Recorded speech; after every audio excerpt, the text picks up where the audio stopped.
Hello boys and girls, today I want to talk about heavy metal kick drums.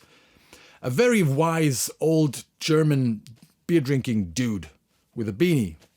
He once said something very smart. He said a heavy metal kick drum sounds like a sub drop making love to a typewriter. Very smart. Today I want to show you how we can get there, how I dial in heavy metal kick drum sound. You might say, yeah, I can just open a Toontrack VST plugin. That is correct, but that's boring, right? So we want to create our own heavy metal kick drum today. And later in this video, I'm going to record a kick drum for you, and you can download the multi-tracks to make your own samples or whatever, to have fun with it. Let's go. A heavy metal kick drum sound is very special, very characteristic, and it makes a metal drum kit sound metal. It has a lot of attack. It has a lot of higher mid-bite. It has a lot of highs. It's very clicky. The entire mid-range is very scooped, even the higher bass region. And just in the very low lows, we have a lot of information again. But overall, the kick drums sound rather tight and short. They don't have a long sustain. Why? Because, we're fighting distorted guitars in a mix. And metal can be fast, so if you play 16s at 300 BPM, you want a short and tight sounding kick drum. But let's record a kick drum and let's talk about how to prepare that kick drum so it sounds metal. First of all, tuning. Tuning is complicated. I'm thinking actually about doing a course about drum tuning. It's complicated, but in our case, metal kick drum tuning is super easy. Just hand tighten everything. Make it loose, That's the best thing you can do. People sometimes think if you crank a head, it will give you more attack. But it's actually the opposite. The looser a head is, the more flap you will get. And that's what we want. There's one thing we want to avoid. And that happens if you tune it too high. You get a real, ringing, singing note. Boom, boom. And we don't want that. We want to get below any real note. We just want that flap. So have a listen. This is when you tune the kick drum just a little bit too high. Can you hear that? Dung, dung, dung. If we go lower, it sounds like this. A lot more metal. It also has the effect that the kick drum won't resonate that long. And I've told you before, we want a short and tight sounding kick drum. Let's talk about dampening the kick drum, second topic. I propose to buy one of those very modern sounding, super damned rock or metal head sets from any company. Right now I'm using Aquarian, but you want something like that because it will help you to get a lot closer to that sound and you don't need a lot of additional dampening. But what you should do is you should put something inside your kick drum to dampen the main resonance. Honk, honk, honk, honk. And then you can decide if you want to furthermore dampen the resonant head. Usually you don't need to dampen the better head anymore, but the resonant head. To decide how short or long the sustain should be.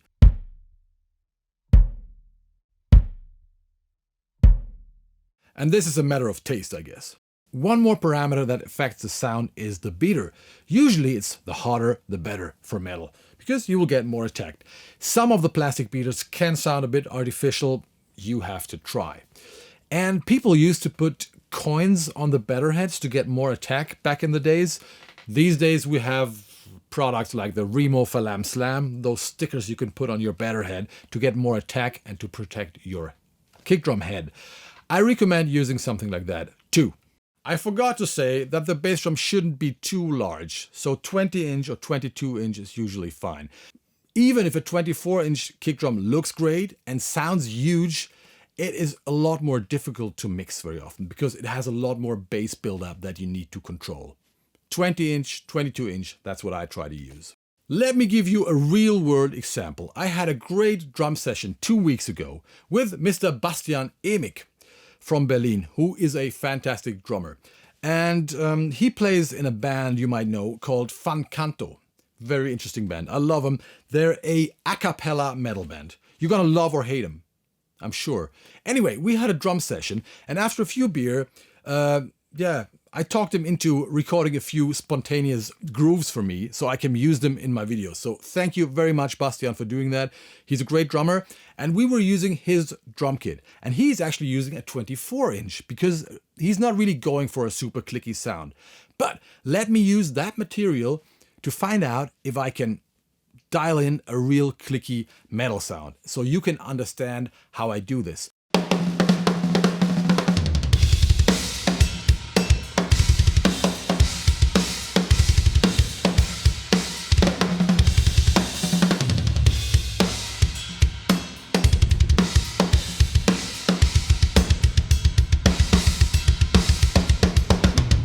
So here's our drum session. I've already dialed in my final kick sound with a lot of processing. All the other tracks are untouched, no plugins there, just a touch of reverb on the entire kit. So have a listen to my final kick drum sound.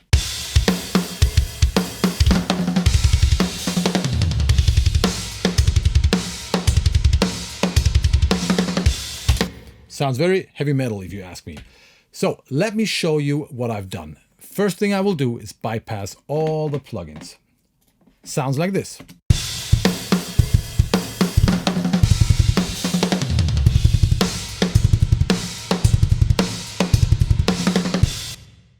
Very different, right? Not very metal so far. Let me show you what I've done.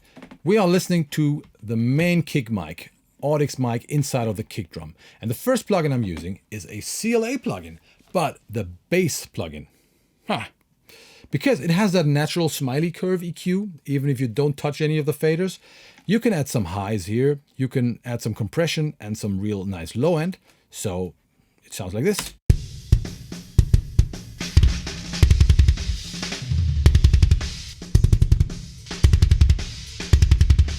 So it is pre-shaping the kick drum, and I'm only using it on kick microphones. Like, don't use it on your 2-track sample or something. It's not gonna sound cool there. But on drum mics, it can be nice. Next plugin is my main EQ, and you see there's a lot going on. Slightly boosted the low end, there's a low cut. This is my main move, taking out a lot of those boxy lower mids. Then boosting some, 4K. Let's see what this does.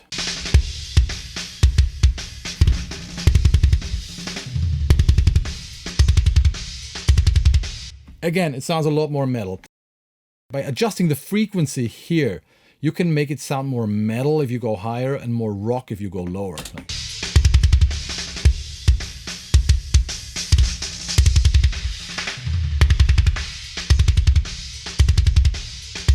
You hear what I mean, right? But the main move is to remove the boxiness here. Sometimes I have a high cut engaged because it can sound a little artificial if you have like those very high frequencies boosted. All right, next plugin, Transient Designer. We want a short and tight kick drum, right? So we're removing some sustain, adding a little attack.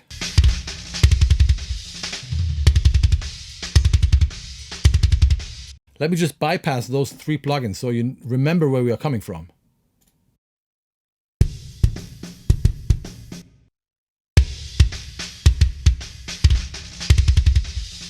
There's a lot going on there already. Next plugin, Drum Leveler. I love that thing. So this is evening out all the hits, but there's also an inbuilt noise gate, so the track sounds a lot cleaner. Let's have a listen.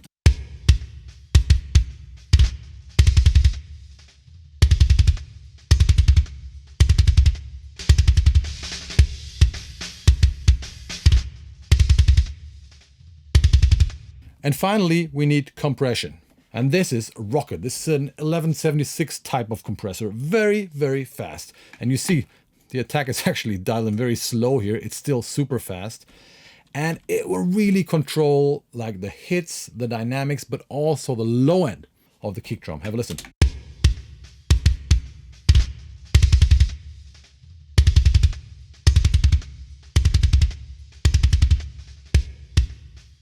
So it sucks out the low end directly after the initial hit. I like that. It's optional. Sometimes I don't compress them, but here it was kind of nice. Let's listen to the track one more time without and with processing.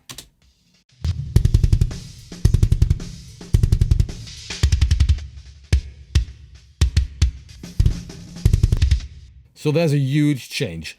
Then I only had one more mic outside of the kick drum, and it sounds like this. This is a Neumann TLM 107, and it's just there to be mixed in to give the kick drum a little more natural low end. And what I do is either I just cut the highs like here, or you can have a dynamic EQ and you can trigger it from the main kick. I have to turn it on. It looks like this.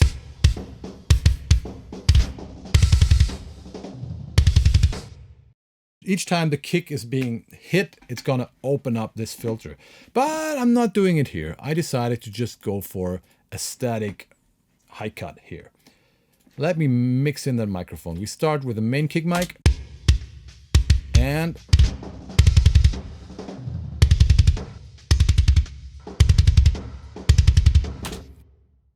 it's bringing back some natural low end to the kick drum, and I prefer the low end from the outer kick mic to the inner kick mic.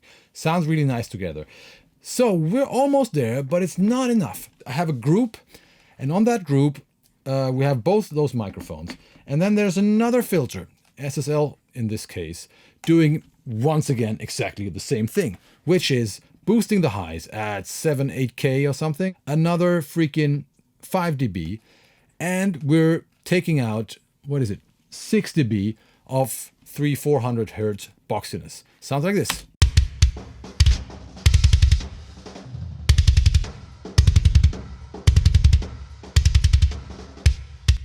Finally, we hit a limiter, taming some of the very loud hits, and here's our kick sound. Enjoy!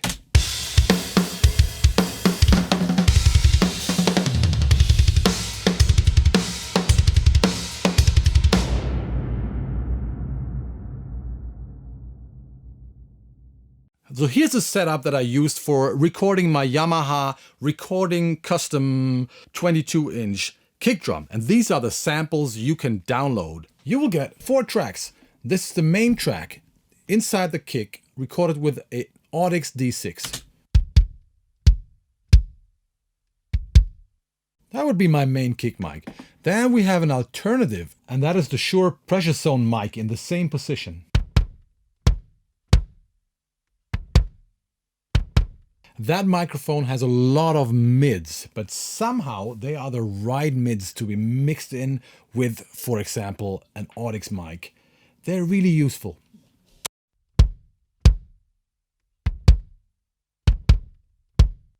Finally, we have a Rode tube mic in front of the kick. Sounds like this.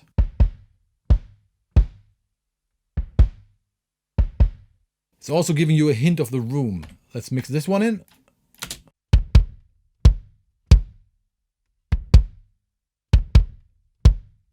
Starts sounding like a real kick. And finally, we have the room. Let's mix it in.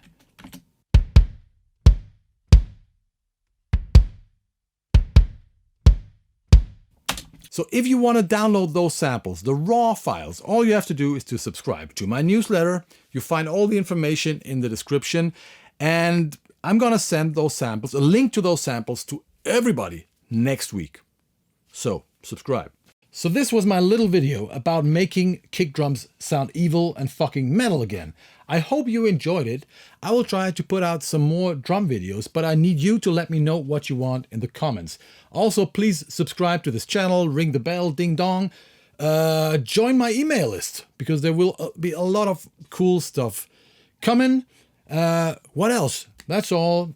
I love you all. See you in hell, motherfuckers. Bye-bye.